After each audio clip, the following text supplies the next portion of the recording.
Hello friends, welcome to Rudra classes for TGT PGT. आज हम एक बहुत ही ज़रूरी लिटरेरी टर्म्स पर बात करेंगे। Affective fallacy. यह टर्म अक्सर टीजीटी पीजीटी और अन्य प्रतियोगी परीक्षाओं में पूछा जाता है। तो आइए जानते हैं कि यह टर्म क्या है, इसकी थ्योरी क्या कहती है और किसने इसे दिया है। Let's understand it in the smartest and simplest way.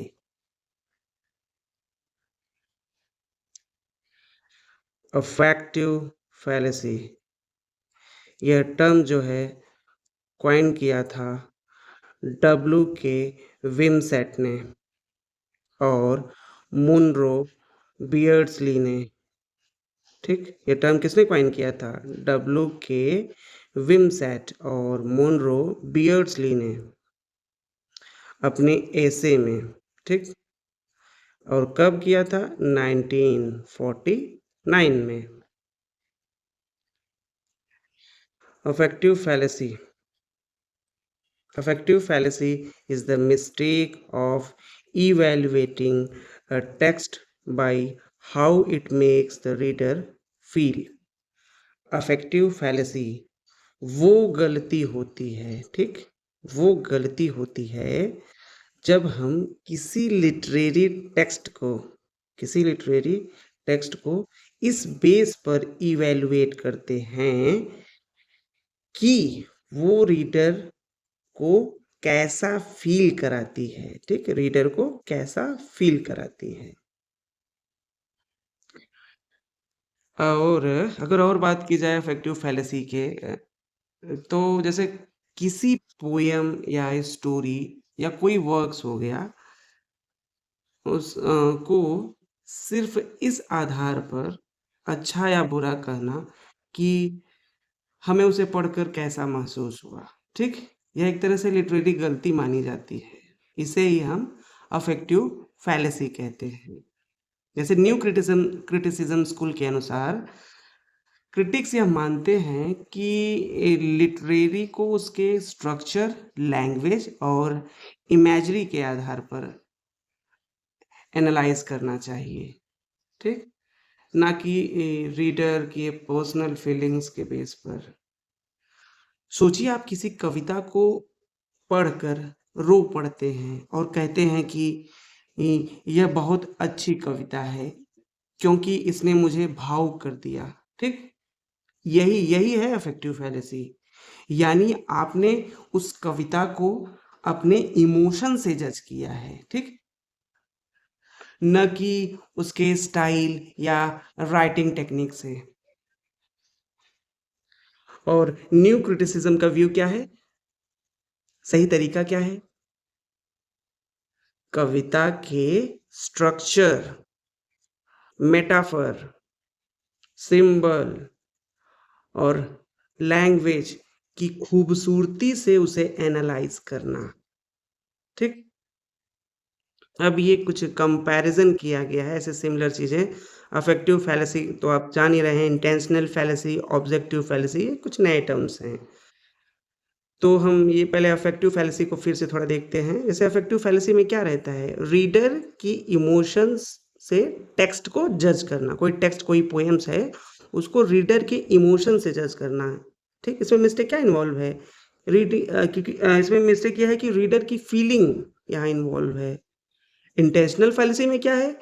Intentional fallacy writer के इंटेंशन से मीनिंग निकालती है। ठीक, राइटर की सोच या इंटेंशन क्या है, उस पर पूरी तरीके से बेस्ड होती है इंटेंशनल फैलेसी। और लास्ट, ऑब्जेक्टिव क्रिटिसिज्म, टेक्स्ट के अंदर की जो लैंग्वेज या स्ट्रक्चर पर ध्यान देना, और इमोशन को दरकिनार करना, यानी नो इमोशन, तो इसे ही ऑब्जेक्टिव क्रिटिसिज्म कहते हैं। यह पूरी तरीके से टेक्स्ट पर फोकस्ड होता है, ना कि फीलिंग पर। ठीक, अगर लिटरेरी एग्जांपल्स की बात की जाए तो जैसे बियोल्फ बहुत बोरिंग है। बियोल्फ जो इपिक है वो बहुत बोरिंग है क्योंकि मुझे पढ़कर नींद आ गई। ठीक, तो ये क्या है? यही तो है फैलेसी ना। आपने इसे अपने इमोशन से जज किया। और सही तरीका क्या है? न्यू क्रिटिसिज्म के अनुसार कि बियोल्फ में एलिट्रेशन और हीरोइक इमेजरी का यूज किया गया है, इसकी एपिक क्वालिटी को यह दर्शाती है। ठीक, ये एक टेक्सचुअल एनालिसिस हुआ। ठीक,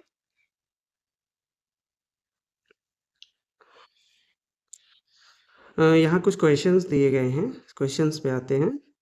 ये, हाँ, तो affective fallacy is associated with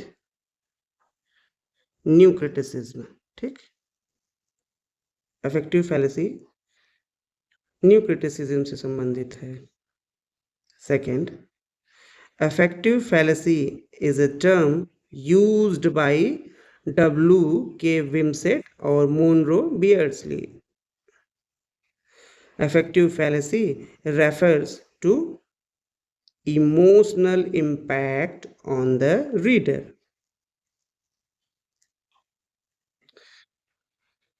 अब अंत में, अगर आपसे किसी ने पूछा कि अफेक्टिव फैलेसी क्या होती है, आपको कुछ सेंटेंस में इसको बताना है, तो जैसे आप कह सकते हैं कि अफेक्टिव फैलेसी एक लिटरेरी गलती है। ठीक, एक फैलेसी है जिसमें किसी रचना को उसकी इमोशनल इम्पैक्ट से जज किया जाता है, ना कि उसके टेक्सुअल मीनिंग से। I hope now affective fallacy is absolutely clear to you। अगर ये वीडियो आपके लिए उपयोगी रहा हो तो लाइक, शेयर और कमेंट ज़रूर करें, और ऐसे ही इम्पॉर्टेंट लिटरेरी कॉन्सेप्ट्स को आसान भाषा में सीखने के लिए रुद्रा क्लासेस से जुड़े रहिए। और सब्सक्राइब करना ना भूलें, क्योंकि आपका सब्सक्राइब करना ही हमें एक मोटिवेशन देता है, इंटरनल मोटिवेशन। ठीक है फ्रेंड्स, थैंक यू।